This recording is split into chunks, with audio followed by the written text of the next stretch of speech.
Welcome to this week's episode of Gain and Glow, a healthy lifestyle podcast with me, Vanessa.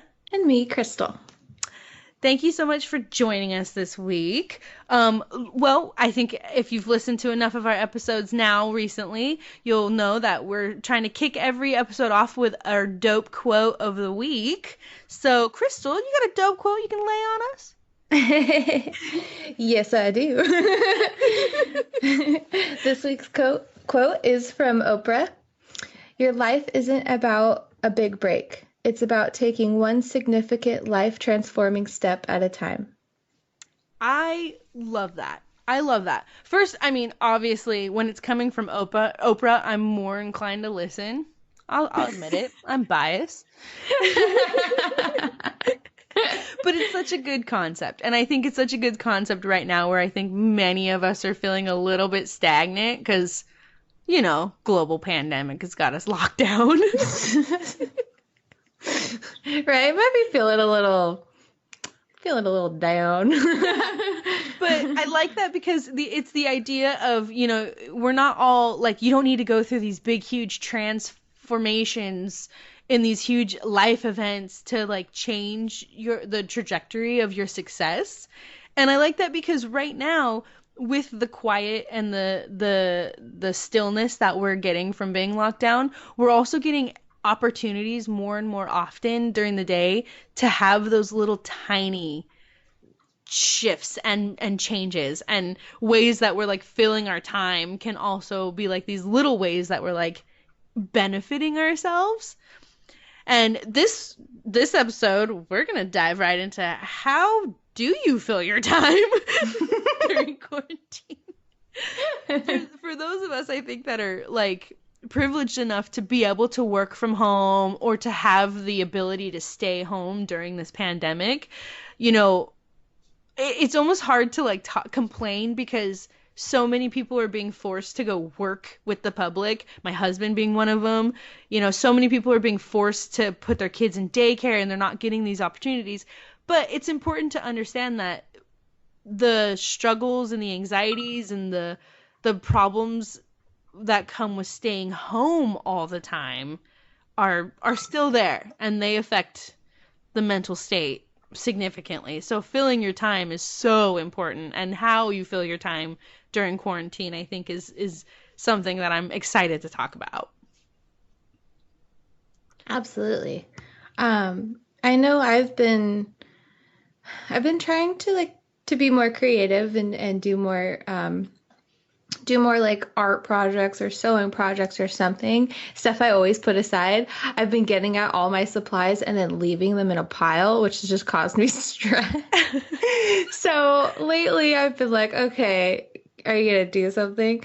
And I have done a couple of things. So I have a sewing machine. I like to sew occasionally, but like I have some like unfinished products. I had projects, and I had some a couple shirts that I really wanted to wear, but they didn't fit me quite right anymore. And so I took an hour the other night and just and I sat on the floor because my desk in my room is now my home office and I don't have another table up here.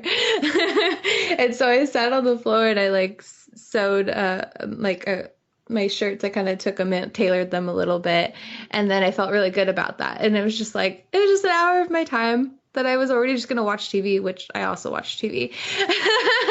Then I did that. And then I think I mentioned before, like I bought watercolor postcards so that on the back side it's already the shape and size of a postcard, and it's got the spot for the stamp and the address. And then the front side, it's watercolor paper. So I have watercolor pens, I have watercolor paints.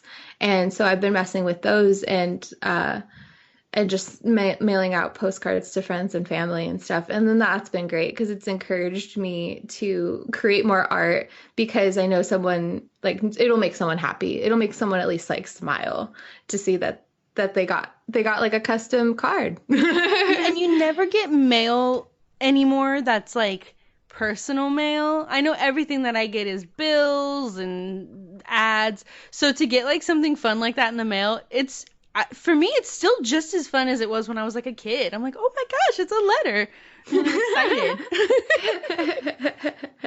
excited. Yeah, and then funny enough that like, I mean, I guess it's not funny. It's just true. I took the Oprah's quote from one of her books that I'm reading, and it's called The Path Made Clear. And it's kind of about helping you find your life's purpose. And she has a few chapters, and at each beginning of each chapter, she writes a couple pages of a story in her life that relates to the name of the chapter. Like one of the first chapters is called Seeds, and it's like you plant seeds so that you can grow, right? You build habits so you can grow, and then stories of well-known people in relation to the different topics of the chapters. So it's been cool to kind of get just like little doses of inspiration. And then also the book is really beautiful. Like they have like the little quote stories, but it's on top of just like beautifully like landscaped photos and stuff like that. So that's something I've been reading. And I also got another book by Agatha Christie. It's a thriller, and it's called And Then There Were None. And the premise of it really grabbed me because it sounded like the story of Clue. Like, who's murdering the guests and who's the person who brought us here? And I'm like, done, sold. All right. Yeah, you got me. I'm in. Yeah. And it's funny enough, I saw an article on MSN that was saying that thriller novels are what people lean on in stressful situations because they're such engaging stories that it keeps your mind focused on the story and not on all the stuff going on in your life. And I was like, yeah, I used to be a huge Stephen King fan when I was a teenager, and I would just dive into his books as soon as I was done with homework and just until I went to sleep and sometimes have nightmares. But but the stories were so enthralling to me that I didn't worry about anything while I was reading it. And so I've been really trying to make it a point to read more. I like that. It's funny. I've been reading okay. I'm going to be honest. I listen to books these days. I did read a book last month. I read a book in print, actually physically read it. It's called Stiff, and it's it's like stories about like the lifespan of a cadaver. I'm into macabre things. I feel like I need to preface that. This podcast is like all positive and like feel good, all this stuff. I'm a very macabre individual. So I love that you read like the thrillers and stuff.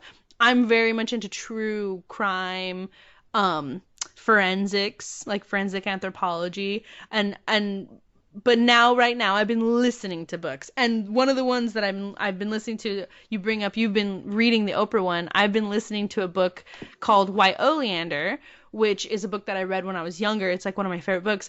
Oprah is narrating it. She's the one that's reading it. So I enjoy it like twice as much now. I mean, her voice is soothing. She knows how to speak to people. She does. And it's funny because I listen to books a lot instead of reading them in print because I like to listen to them while I'm like doing my chores around the house. I'm a very fidgety person. I don't sit for very long. I'm very hyperactive throughout the day. So it's like I have to, but I also don't want to listen to my mind while I'm doing those things. So listening to these books is like, that's my time to take it all in. And there's just something about the way she reads. I could listen to her all day long. All day. That's so funny that we're both reading Oprah books. Yeah. And then I'm also touching back again on the book You Are a Badass. It's one that I know that you have in print. Yeah. And I have on Audible. And we're not sponsored or anything by Audible. I just love Audible. I love Audible. If you Maybe don't one have day. Yeah, I love it. But yeah, You Are a Badass is one that I'm working through too. I'm trying to balance out like one entertaining book and then one kind of self-improvement book, which I'm trying to find that balance. I Yeah. think I'm doing that too, which is hilarious that we were both doing this separately and literally did not have any idea Yeah. until. And I'm doing that with TV too. I'm doing it a lot with TV. I'm glad that you mentioned that you've been watching TV because there's been a lot of individuals who are like, if you're watching TV, then you're wasting time. And I'm like, first and foremost, time is a man-made construct, okay? Which therefore means I control time. I like that spin on it. Yeah. I am in control, okay? Yeah. Tell me Time I'm wasting bender. my time. Yeah, what is this time you speak of? But I've been doing that with TV too. I've been balancing out like my feel good shows like The Office, Parks and Rec, Schitt's Creek, with my dark murder and forensic documentaries. Like I just watched for the second time. I watched it a second time, finished it yesterday. The documentary on Netflix about Ted Bundy. It's like I think it's the lost tapes or the interviews. It's like a compilation. It's one season worth of footage and audio where this psychologist actually got to talk to Ted Bundy over the span of some time, and he worked with Netflix to put together this special, and it's fascinating. If you have any interest in like true crime or forensics or anything like that, this one it's fascinating. It's a fascinating and terrifying look. But because I also have generalized anxiety that kind of gets a little bit ramped up with these kinds of things, I also balance it out with, The Office. Just, your everyday office shenanigans. Yeah. Every Every gonna now and balance out then. that murder somehow. Yeah, that's what she said, And I honestly couldn't even count how many times I've watched The Office from episode 1 through the end, like over and over. And yesterday too, I just started my rewatch. I'm on episode 4 of season 1 now. And I'm remembering how painful some of it is. Yeah, it is. Like I remember rewatching it a few times and then being like, oh, like some episodes I would just skip over because I was like, I don't want that cringe. And then now, as so much time has passed, you're like, oh, they probably wouldn't have done that now. If so, you're kind of like, oh, I don't know. I don't want to watch this because it kind of loses the humor because you're like, some of this is a little touchy. Yeah, there's a lot of it where I'm like, I still appreciate it for what it is, but I'm like, oof, this wouldn't have done well now. And then there's some parts where I'm like, oh, I can't wait until that character evolves past this stage because I don't care for the character in the first, like Michael Scott in the first few episodes. I'm like, oh, yay. But then you grow to love them. Yeah. And then by the end of him, like when he goes to leave, you're like, no. Oh, when they sing him the song. Okay, so there's the song they sing him where it's like how many hours he's worked there and how in cups of coffee and all this stuff. So the Rent song. Yes. Mm-hmm. So I'm part of this group on Facebook. It's like a fan group for The Office. I found out through this group that the cast surprised Steve Carell with that song for real. When he walked into the conference room to film that scene, he had no idea they were going to break out in song. So when he starts crying and he says, oh, something's happening, that was a legitimate, real I have goosebumps. I'm not even kidding. I'm ridiculous. I have goosebumps talking about it. But that was a genuine reaction when he said, something's happening, and he starts tearing. They legitimately surprised him with that song. Aww. Yeah. So now when I rewatch that episode, I get so teary. I won't rewatch it now. I don't want to cry. It's scary when people make me cry my own tears. Yeah, it's ridiculous. I love you, but come on. Anywho, so besides books and TV, I've also been filling my time with preparing for a move during a pandemic. Bold woman. Yeah, couldn't have chosen a better time, honestly. I have so much time on my hands to organize and purge. So another show that I watch, and I'm not kidding you. No, God, I did. can't right now with the way Portland feels. I'm like, oh god. Sometimes they get on that loudspeaker, and I'm like, that sounds like The Purge. But hoarders. So I'm fascinated by humans. So anything that is on, not I don't watch regular TV. I watch Netflix, Hulu, all that. Anything that's on that's like about the human nature, like just about humans and like their nature. I'm fascinated with it. And Hoarders is one of those ones that just it brings me in because I don't know why, honestly. I can't stop watching, but I've been using it as my fuel to get rid of things. I'm realizing that I have some tendencies that if they got away from me, I'm like a hair's like distance away from being a hoarder. I've had to physically detach from a few of my objects, like that I had emotional ties to. Did you Oh my do the whole gosh, Marie so Kondo, like you served me and now I'm letting you go?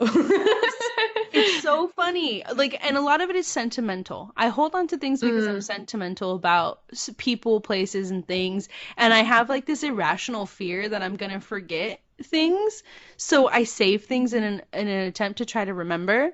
And I did, so like, oh gosh, probably a decade ago now, I had a really good friend pass away, and he was extremely important to me. And when he passed away, I like inherited a bunch of random things of his that his sister gave me, and one of them is a book on the British Special Forces. And I don't, I mean, and I'm telling you, he passed away like at least 10 years ago. At least 10 years ago. I've moved like 7 times in that 10 years, and I still have this book. I've never read it. It has no notes from him in it. There's no writing. There's nothing indicating that there's anything to do with him. But I've saved it for no reason. And it was like one of the things where I'm like getting ready to put it in a box of books that already weighs like 70 pounds. And I had to literally talk myself out of putting it in the box. I'm like, literally, I'm never going to read this book. I have no interest in this topic to an extent where I'm going to read this lengthy of a book about it. It would be better to be given to someone that will. It has nothing, but like, I had a problem. So I found that if I watch enough episodes of Hoarders, it's like there's something about it that like shows me like, okay, this is not necessarily irrational. And I have other things too that he personally gave me before he passed away that I've held on to. So I told myself, I'm like, okay, do I need more than one keepsake? Probably not. So so also another thing I've been watching while I've been organizing is Hoarders, because it's inspiring me to clear some stuff out. Because boy, oh boy, did I need to. Yeah, I definitely went through a cleaning phase. I think after the first couple months where I was like, oh, this is fine. I'm gonna leave this here, that there. And then I was feeling stressed about the clutter in my room. And then I was like, all right, now I'm not just gonna clean it, I want to purge it. I know it's so funny because I think I think you and I were very similar in the fact that before the pandemic hit, we lived lives that were pretty much in and out of our houses. We were constantly in and out of our homes. And when you're constantly in and out of your home and you're spending so much time in an office and then at a gym and then driving and you're not home long enough to really like realize how your stuff can really encroach on your existence. In Hmm. these last few months, literally, I don't go outside unless I'm like taking my dog to the little dog area next to my apartment. I'm in my home and it's like, I'm almost like I'm nesting. I'm like, I have to make this my own little ecosystem, like my own little world, because this is my Yeah. world now. And these things, do they belong in my world? I don't know. And now I'm trying to envision a new little world because we're moving to a new city from Yeah. an apartment to a house.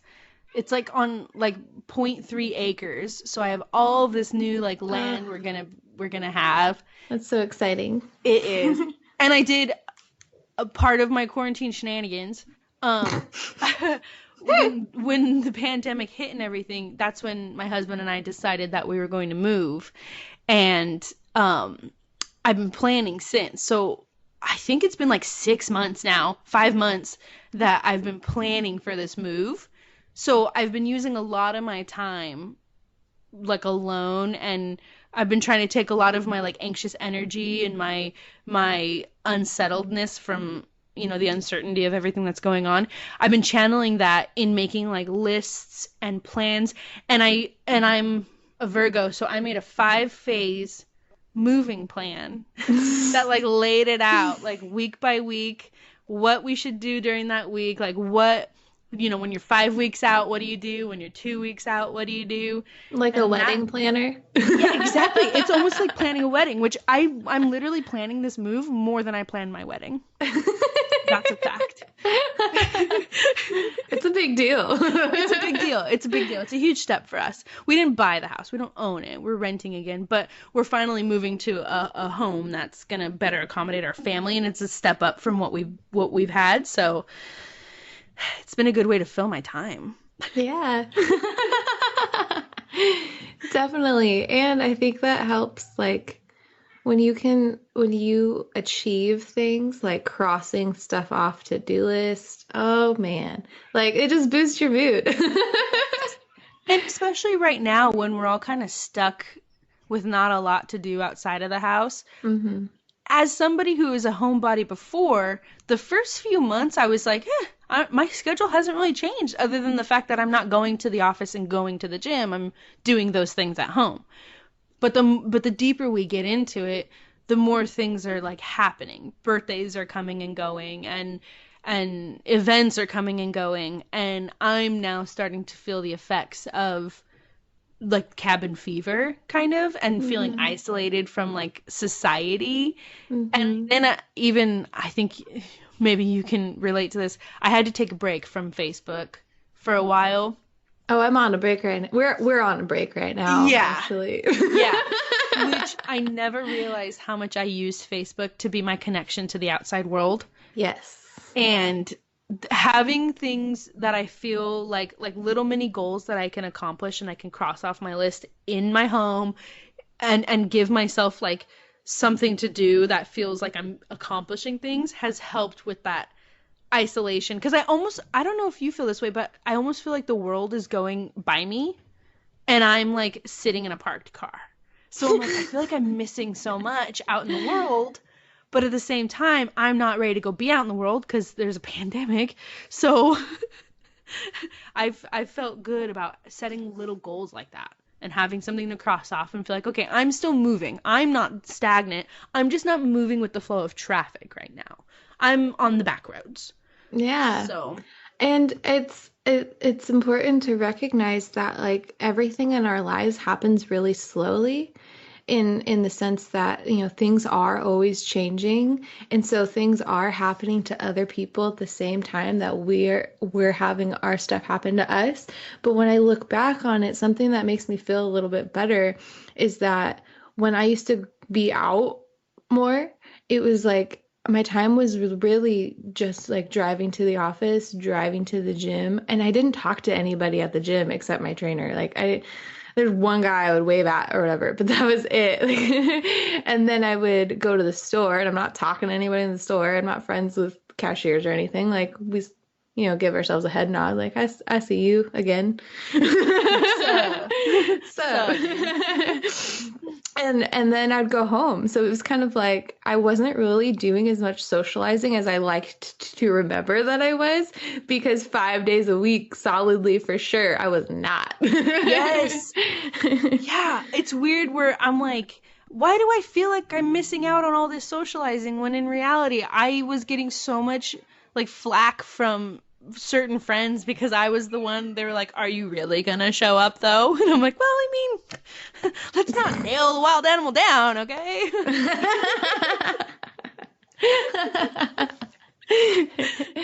Yeah, and it's funny too because it's like I have been getting out a little bit on like going on hikes, but but even then, it's like I'm trying so hard not to go somewhere where there's other people, because especially like with the summer and the heat and stuff, I feel like my morning walks make me feel better because there's like never anyone out on the street where I live. But if I go on a hike on like a weekend when I actually have time to, it's like, oh, I don't want to cross paths on a tiny trail. But and then with the heat, like wearing a mask over my face when breathing, it's like I really try to do that balance of like it's on me and I'm ready to put it on, but it's like I don't want to put it on unless I'm crossing paths with people with other humans.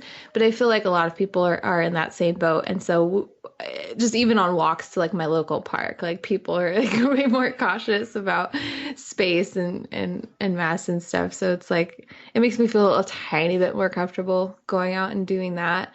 But in just nature is such a grounding thing, because you go out and you're like, the trees are the same, the birds are still there, like the world isn't like knocking down and rebuilding like while inside. But I think it kind of is giving us that time to like operate at a slower pace, hopefully. And I like that you mentioned that because that's something that's helped me ground myself a lot over the years is reconnecting with nature. I spent a lot of time on my grandparents' ranch when I was a kid, and it was literally out in the middle of nowhere in the hills of Northern California.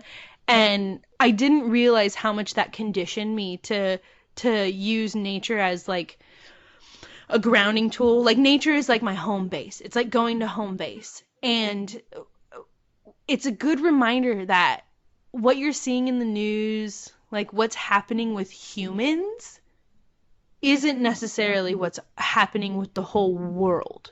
The world isn't the humans that exist on the world. The world is the entire planet.